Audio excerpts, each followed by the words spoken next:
Secretary Manny, magandang morning! Si Ka Jerry at si Ka Tunying po ito. Magandang umaga, Jerry. Magandang umaga, Tonying, Katonying, at sa ating mga taga-subaybay. Tama po ba? Sinabi namin? Siguro high school pa lang kayo nung tumalon si Dante Barona sa San Juanico Bridge, ano? Hindi naman. Nandyan na yung San Juanico Bridge nung ako'y nasa department na. Nasa DPWH na kayo. Yeah. Talaga? Yes. Parang... Para namang ibinisto nyo yung edad nyo na 45 na kayo. Nabuksan kasi yung San Juanico Bridge noong 1973. 52 years ago. Medyo more than 50 years old na yung San Matagal Juanico na. Bridge. So, matagal na, although there was a time nung nandun pa ako sa DPWH na nag-retrofit kami pero dun sa main bridge. Dun sa may truss bridge, yung nakumpuni ng konti pa paano yan. Pero yung mga approaches from Tacloban at saka yung sa Samar side, hindi nakumpuni yan ng panahon na yun. So, sa kasalukuyan kasi, Cherry, Ted,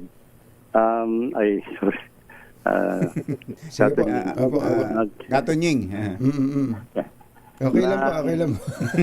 Meron mo kasi talagang napapanahon na para ma-rehabilitate yung existing San Juanico Bridge. Kaya kakaroon sana tayo ng panibagong parallel bridge, no? Mula sa may San Juan, sa Santa Rita, at papunta dito sa San Isidro sa Tacloban, no? Which is now going to be financed by the Japanese government. Ginagawa na yung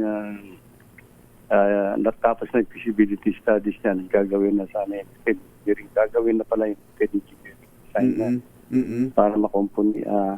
Ang plano kasi niyan is actually matapos sana yung bagong parallel bridge, saka isasara talaga yung San Juanico Bridge para major rehabilitation at saka retrofitting works ang gagawin dyan.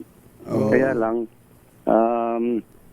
nung early this year yata o last year pa, nag-engage yung regional office for a local consulting firm to do some preliminary assessment dun sa condition ng existing San Juanico Bridge at lumabas yung result ng kanilang assessment nung last week. And they recommended an immediate pawasan yung load that is going through. Kasi napapansin na nila na medyo nagwawabol yung sa mga approaches naman. Yung approaches naman. Hindi yung main structure. There are two or three segments yata na napansin nila na kailangan kumpunihin kaagad at kailangan bawasan na yung load na dumadaan for the time being. Ito ho, Secretary, pinapakita natin ng ilang video na sa sitwasyon dun sa mga naging sitwasyon nitong mga nakakaraan dyan sa San Juanico Bridge. Ang haba ng pila ng mga bus. So bawal ho ang mabibigat, bus, truck, tsaka ilang mga van na malalaki. Delivery van. Yes, sir. Tama yun, Jerry, kasi ang load limit binigay lang muna doon sa amin about 3 tons. No? 3 So tons. still be only for light vehicles. Light vehicles lang. Yeah, and unfortunately, it was a very urgent recommendation. That kulang daw ho sa information dissemination, hindi nasabihan ang mga laging dumadaan dyan, lalo na yung mga bumibiyahe. Yeah, unfortunately, kailangan talaga. Otherwise, kung it has to be very sudden, unfortunately, na recommend nila. We don't want to take chances naman. Oo naman. Yung safety. Lalo na magkakaberya ng mga tao, yung mga natin kung meron pa mangyari na yun. So paano ho ang ginagawa, Secretary, sa mga pasahero ng bus? Ito, ang daming bus na nakaparada. Lalakarin na lang, tatawid, o may lilipat ng maliliit na sasakyan para itawid sila? Well, ito yung pinag-ano namin with yung mga local government sa Philippine Ports Authority kasi namin kung paano may i-barge muna yung mga mga bus. mga loads, Oo. mga bus, o kaya mag-ano lang muna yung bus at saka sa dulot-dulo, sasaluhin muna dito sa ferry. Kabila. Oo. Ferry lang continuous across that San Juanico Bay. Kailangan talagang mag-improvise, maging creative para po sa ating mga kababayan, especially yung datihang sumasakay sa mga commuter buses, Secretary? Yeah. Opo. Kaya nga nung last week lang namin na nalaman yon, na pag-usapan at sinabi nila sa akin yung recommendations nila, so I had to make a decision na dapat immediately. Para baka mamaya naiwasan yung may mas malubhang mangyari.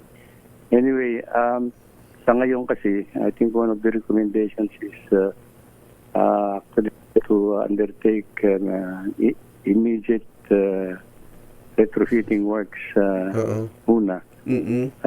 Doon sa mga nakita nilang medyo mahihina ng segment. At para kahit pa paano may increase lang sana namin kaunti yung load limit. Pero sa tingin ko, kahit na yung gagawin namin na retrofitting for the time being, hindi namin it will not be a normal load limit. Saka mahirap pong makipagsapalaran, Secretary. Pero kung umpisan po yung retrofitting doon sa mga span na medyo mahihina na po ang poste, ano po ang gaano katagal po ang pinag-uusapan natin dito?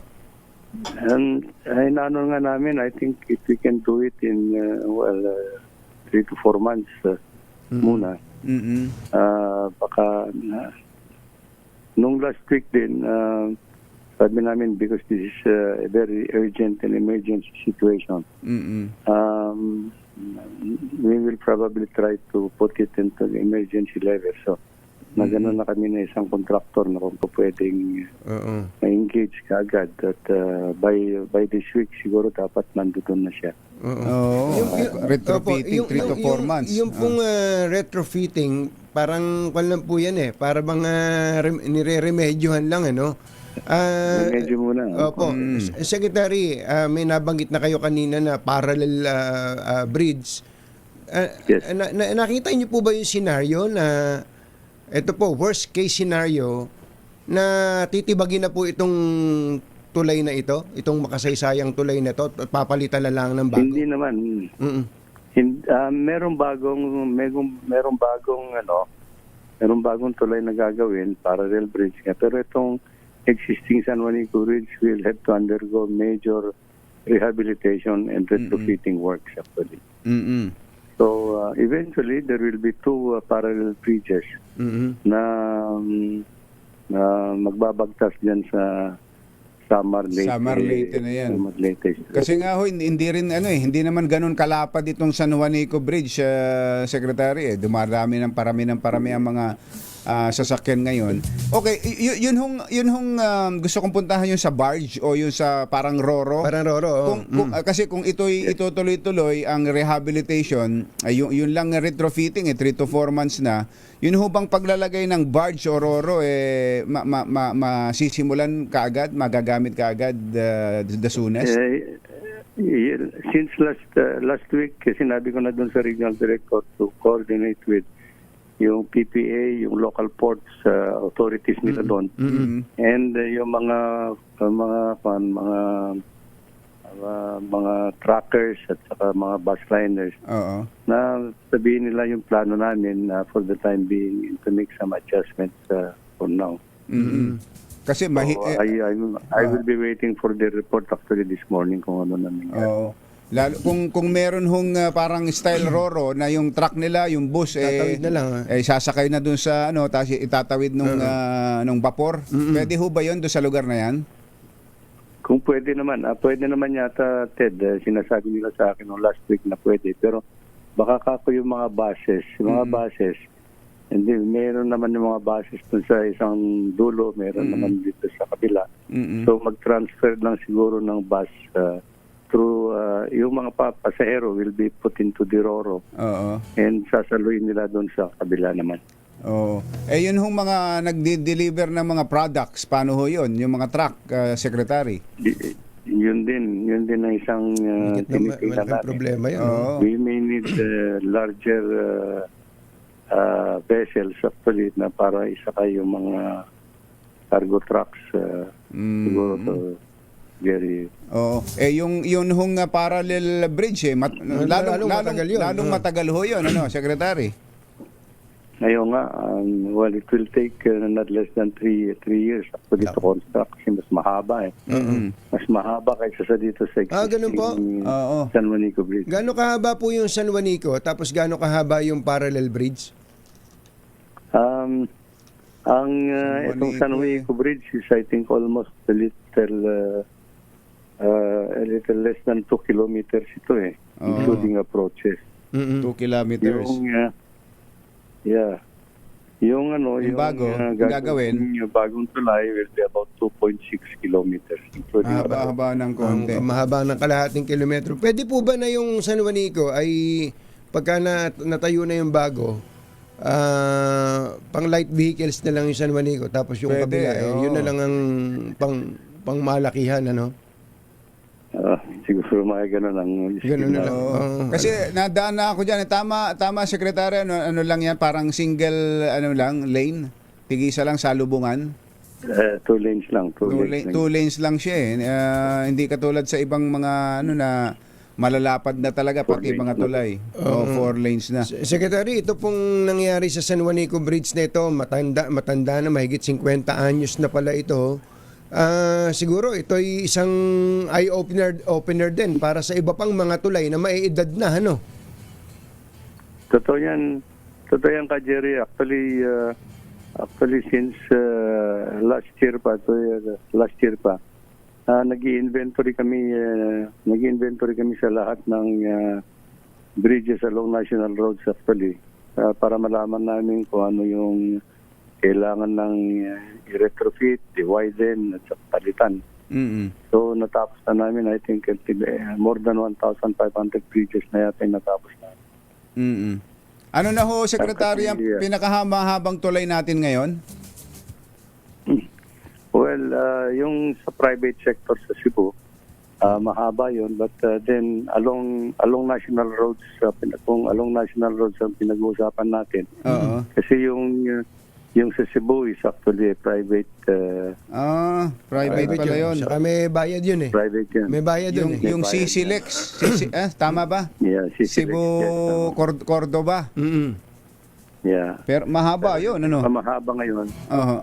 Yung pinakamahaba ngayon is yung Pangil Bay Bridge. Actually, that connects Lanao del Norte sa Misamis Occidental. Oh, ang laba, ano? Ilang kilometro yun, Sec? I think 1,000, almost 2,000, maybe 2,000 meters actually. Mahaba din. Maybe 2,000 meters. Opo. Secretary, hindi ko lang po nakuha yung inventory ninyo ng mga tulay na nagawa na po, ano, mga ilan po yung nakita niyong may diferensya? Marami namang I think half of them actually needs retrofitting. Yung sa tingin namin okay pa naman yung mga foundation nila, is actually yung superstructure ang makikita namin dapat kumpunihin kagad. At saka yung mga along the main trunk lines kailangan namin i-widen. Ito yung programa namin sa susunod na 3 taon. May pera naman kayo dyan, ano, sir? Hindi problema pera. Talagang bubunot na kami sana dito. Opo. Ang Guadalupe Bridge, ito may mga nagtatanong, kailan po umpisahan to? Guadalupe Bridge po, sa EDSA po. Guadalupe Bridge. Opo. Well, ang Guadalupe Bridge, sisimulan din namin itong taon na ito pero hindi namin muna gagalawin yung papalitan na structure. Pero gagawa na kami ng mga detour bridges, no? Itong taon na ito. Detour bridges muna. Oo. And then siguro pagka medyo matapos-tapos yung ASEAN meeting, then saka namin gagalawin na yung papalitan na outer structures ng Guadalupe Ng Bridge. Guadalupe Yung outer Bridge. structure naman ng papalitan namin. Ganun po. Sek, yung project na tulay mula Cavite to Bataan, tuloy na ba 'yon? Tuloy, Ted, Jerry, tuloy. Mm. Tuloy na yung tuloy na yan, and I think siguro baka makapagsimula kami ng civil works dito sa anytime sa second semester of this year. Gaano katagal po ang gagawin yan, yung mahabang tulay na yan? Medyo tatagal to 5 to 6 years siguro 5 to yan. 6 years Matagal pa lang. yan, About 32. 32 kilometers na 32. malalaking spans yung cable stage. Mahirap magdalagay ng tulay sa dagat no? Talaga. Pero napakaganda niyang proyekto na yan, ano? Sobrang ganda. Ito'y funded ng DBP, tama po ba?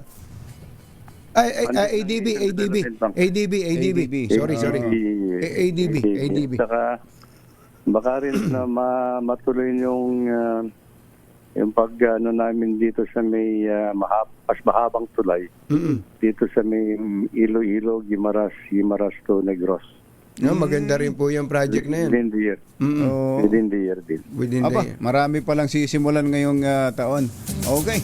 Dami yung EDSA lang eh. Ay, naku, yung EDSA pala, last na lang. Yung EDSA pala, Rehabilitation. kailan po yung EDSA rehabilitation?